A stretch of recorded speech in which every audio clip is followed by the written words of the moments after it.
these things, these intangibles that are really from your kind of perspective. And I think that's why people get so the stories confused, because the stories have so much to do with ourselves that we get intermingled with our own beliefs, which is why it's so difficult to ask someone if you believe in God, because if you say yes, you have to take on the stories, hundreds of years of stories of everyone else. And I think in the end, it's just about like, how can we live together? I think people are really just trying to live well together, and like trying to like survive and not be hurt or put in pain. And so they go, well, you have to believe this because this is what's best for everyone. And then someone else doesn't agree with that. And you're like, well, no, you're a bad person because you're trying to stop everyone from and then becomes all this whole teams thing that we were talking about before, which makes it difficult to understand. Yeah, no one feels like they have to do anything anymore, and it's so selfish because we're just waiting for the flood to happen. We don't even want to prepare for it. I mean, I think the flood's already here, mate. I think a lot of people are drowning. If you haven't looked outside, people drown. But I think because I'm mostly solutions based. Question I think we should keep talking about is what do we do? Not, and also it can't be based from an idea of should. It has to be, okay, here's my perspective from the life I've lived and the things I understand. That's why I think this is so important in a weird way. Because I think just people hearing me talk about stupid shit makes them understand, okay, there's actually a conversation that needs to be had. And the reason why they you like hearing this thing, whoever you are, is because you intrinsically understand these are conversations you should be having with yourself. And you just don't, because we've not created that kind of society. Our society is very, I think very childish, very hedonistic, very short-sighted. And so it's like this idea that these things that require responsibility were so selfish that we've now turned it on its head, where everything is about what can I get from this? It's never what can I do to help my family, to help my community, to help the society I live in. It's always selfish. And I think that's why we're lost, because you can't exist within yourself. That's the worst place to exist, within yourself. You can't also live on conclusions too. Go on. This is more like my point just now. We harness a lot of energy, a lot of resources into the world we live in, right? Like by definition. No one keeps money. Everyone spends it or invests it or saves it, but it goes somewhere. Just like your energy. It either goes into your body as fat or you expend it. So your body is doing its best all the time. So is your brain. It's you're either using your brain to kill you or get the best out of you. But imagine if we harnessed our brain power, our energy to examine the questions and the questions we're asking, or some questions we haven't thought of yet, instead of arguing about the answers and about the solutions. Because we're literally suffering from the same problems we've suffered forever, plus TikTok, plus social media, plus pornography, plus all of this shit on a international instant now scale. Like, this is crazy. People don't think that they're slaves because they can click off the browser, right? That's freedom. But that's not freedom. If you go back on it 10 minutes later, if you're scrolling through TikTok for 4 hours, you're a slave. You really are. Because, yes, you're not in the fields or moving rock, cutting up the land, whatever it is, but you're at home when you should be. You're at home watching stupid trends on TikTok, trying to make a point about the women and how happy or unhappy they'll be in marriage. None of these things have anything to do with anything. The amount of times I will catch myself every single day, I'll have to look at myself in the mirror and go, why did you do that? Why did you say that? And it all comes from not asking the right questions, or asking the same questions and then arguing about the answer or the solution. We have to ask questions on the standard that we do not know anything, And there's never been a better example, better proof of that fact, that statement, than right now. People are getting locked up for the things they say, or even saying what they thought about, which is worse. They're being locked up for their thoughts. And people are giving faceless people control of their money, where they live, what they can do with their money. Like, we're not physically slaves, but we are mentally slaved.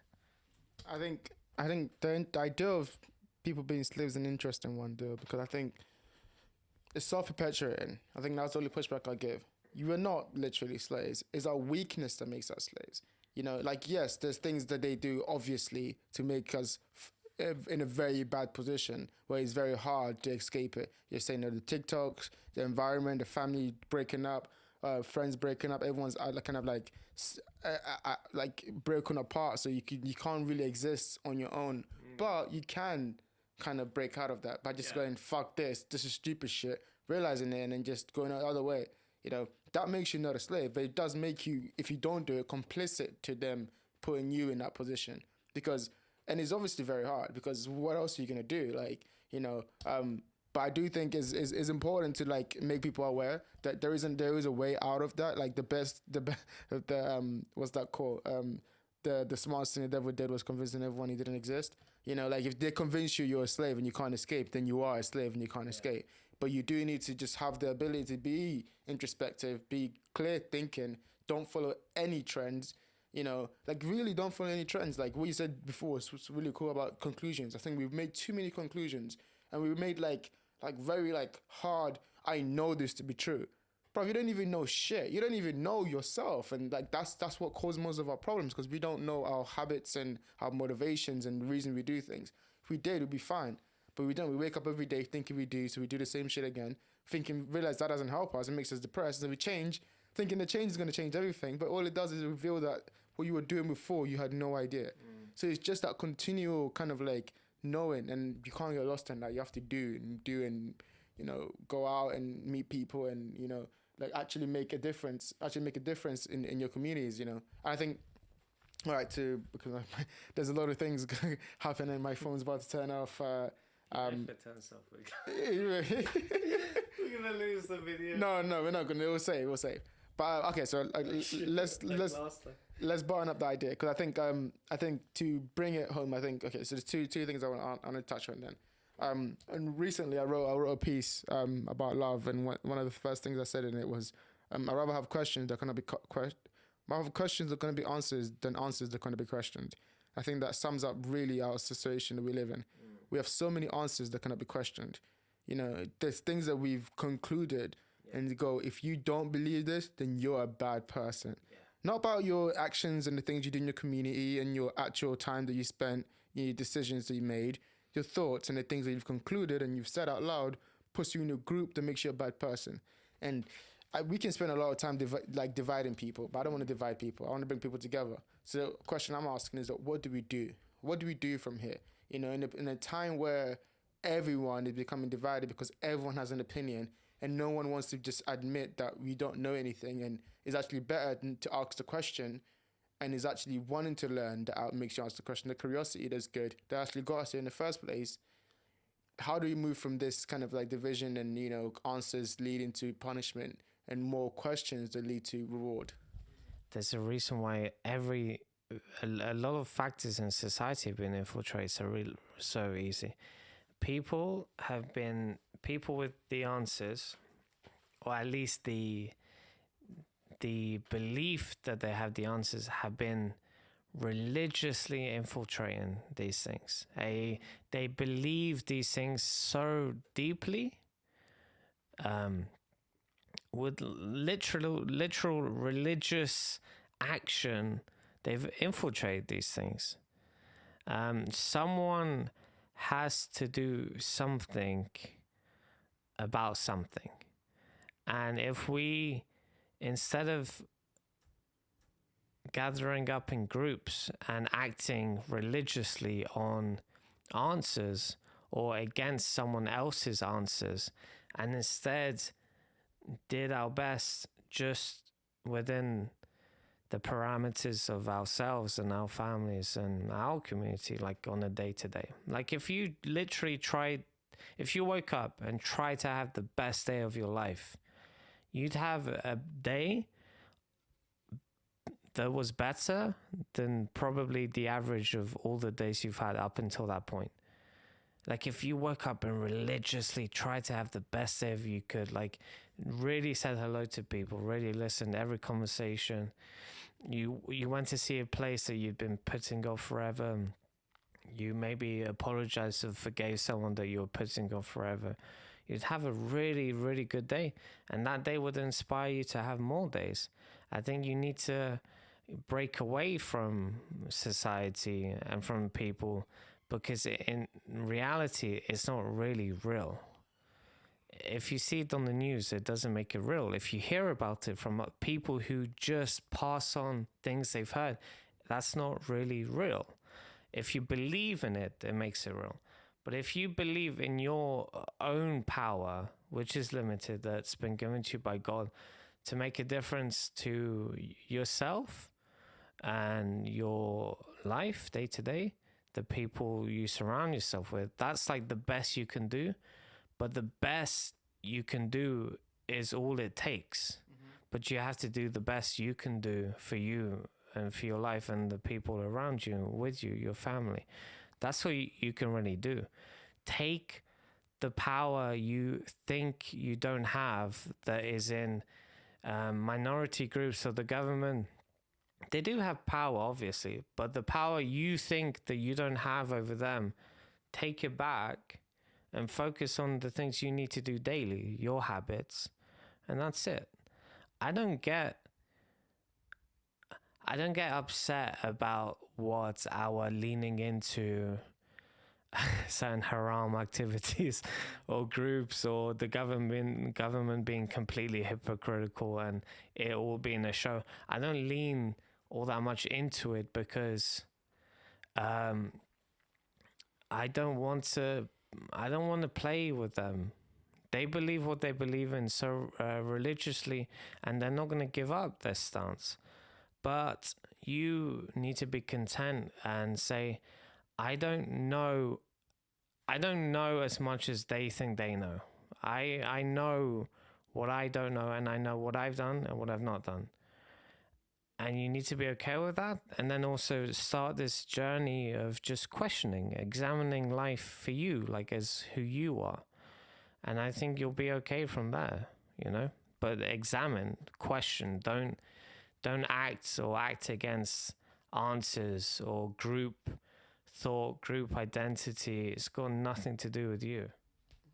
I 100% agree. And I think even in the act of questioning too, we have to be careful of questioning in our heads. Question for action, question for experience. If you believe in something, again, hold your beliefs very, very loosely. You know, strong belief, loosely held is a good phrase. It's a good way to go about things, you know, because you do want to be surprised by life.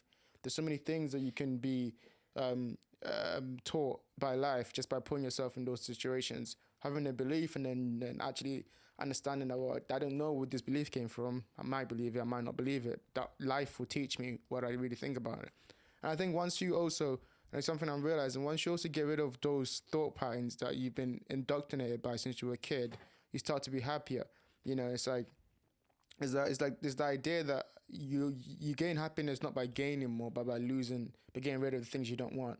So if you get rid of all those like ideas and thought patterns and all these like arguments about politics and arguments about who's right and who's wrong, and just be like, all I care about. A human being. Exactly. You start to live, and I think that's the start of it. Like, okay, cool. It's not gonna be happy. It's not gonna be good. You're gonna be sad and lonely because everyone's out there trying to drown that by with noise, and you're not trying to do that. So you're gonna be alone and kind of like on the wasteland.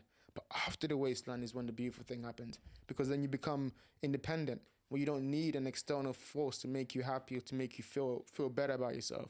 And I think that's when you truly start like to build stuff. You know, even if you have capitalist ambitions, you know, to really build anything, you have to be able to, or obviously have value, but to create that value, you have to be independently minded. You can't get that by following people groupthink. You might in the short term help you, but over long term, the thing that actually gains you value is your independent thought, proper views, how you can create your own way in the world. If you get that corrupted by someone else who's doing their thing, and that's how these thought patterns like jump from people to people. People just figured out their life, and now they're gonna tell you how to live your life. Doesn't make any sense. Just like last point, stop, let go of all these assumptions, conclusions. Think about how lucky you are, and then start asking the right questions, like, how can I thank you? And most of the time, it'll just, the answer will be, examine everything, fear, respect, love God, respect and love the people around you, and reproduce as well. It's never, hey, vote for Jeremy Corbyn or like this video, like this art. It's never none of that shit. It's never any of that shit. It's always very basic tenets, love, respect, protect women, protect children, treat nature as nature is, like, do not harm it, but respect it, because it will destroy you in a second. So you can like have your little petty arguments about how you'll affect nature if it wanted to get its payback. 1 second, we'll be doomed. It's fine. Trust me. It's fine, bro. But yeah, you got to really like examine it even from the very start, and then you start to let go of your things like fear of death or your selfishness, because all of us are flawed. If we want to be great, then we'll be greatly flawed too. People ask, oh, how come maybe his son didn't do a good job? This great man. You're gonna, like, how great you can be is truly up to you. You need to think about it as a possibility. If you don't, then you'll just be the limitation of your thoughts, But again, it needs to be like I will and can be and am great, but there is something more than me that looks at me as if I'm the same as everyone else. Therefore, I need to respect and understand everyone else is everyone else. But there is only one me, so I need to like act accordingly too. Like, you have to become the best version of yourself. But it's not, if you think of it as an option, like, oh, I'll do it today or tomorrow, you won't do it. But if you see it as something like you have to do, then you will. I am very scared of this video ending without us saying goodbye. That's why I've been trying to take, because I know my phone's about to turn off. But everything you said has been brilliant. Yeah, absolutely, 100% true.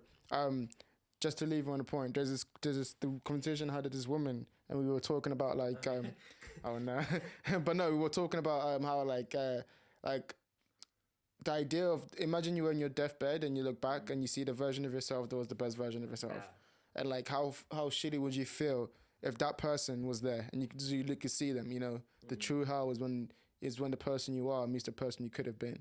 And that's it's not even motivation. It's just the stark reality of it. There is a version of yourself out there that is the best version of yourself, and it's hidden behind all your daily decisions and your closed, and your time frame of your mind is so closed into thinking that the past 20 years or 40 years is defining of your whole life. Like, it doesn't even understand this. There's so much time to go that if you realize how much time you had left, you would get on your bike and start realizing making change today. So don't get like, I think I always have to kind of leave that on a positive note, because I know how hard it is out there, but don't get caught up in all the cycles and all the things, don't get caught up in yourself. Don't get caught up in other people, have the balance of that, find the balance of that, and be able to just kind of like ride the wave and kind of find out that, sometimes negative emotion is good because sometimes it will give birth to positive emotion or give birth to motivation to change. Don't think that God is punishing you because he's giving you some shit times, He's testing you. And really, exactly. And we look at it as a test. So, I know this is another good episode. I think I'll leave it here because I don't want it to turn off, but we're getting better at this. We're getting, next time it won't be, I'll charge my phone. I'll charge my phone. And we won't have a guy here just chilling, listening to our conversation before we even upload it. Fucking guy. But anyway, thank you very much. Closing thoughts, something you want to say just before we go off very, very quickly about what you want the people to take away, what you want yourself to take away until the next time we have this conversation again, something you want to put very clear in your mind. What would that be? In my mind? Yeah, what's something you want for the people to... Good luck, man. Good luck. It's tough. I myself find it very difficult just to do very simple things because I don't think I am like humble enough to make even little improvements. I struggle a lot with knowing what to do. I know what to do. You just do the next best thing you can. Sometimes that's just washing up, tidying your bed, but it is tough, just try your best and try every day. Don't think that you have tomorrow to skip or this week to skip. You don't, because this week, next week, it's your year. Next year, it's your life 10 years from now. Every second counts. Try your best means actually be the best. Don't just like try shitty and be like, I tried my best. Be the best version of yourself every fucking day. Wake up, smash the day, get up, do the same thing the next day. Because what the fuck else are you going to do, huh? Sit home and be just what? The version of you that is watching me on the YouTube video? Like, come on, Funny things, I'm going to watch this too. So thank you very much, guys. It was always lovely, as always. I'll see you on the next one. Peace.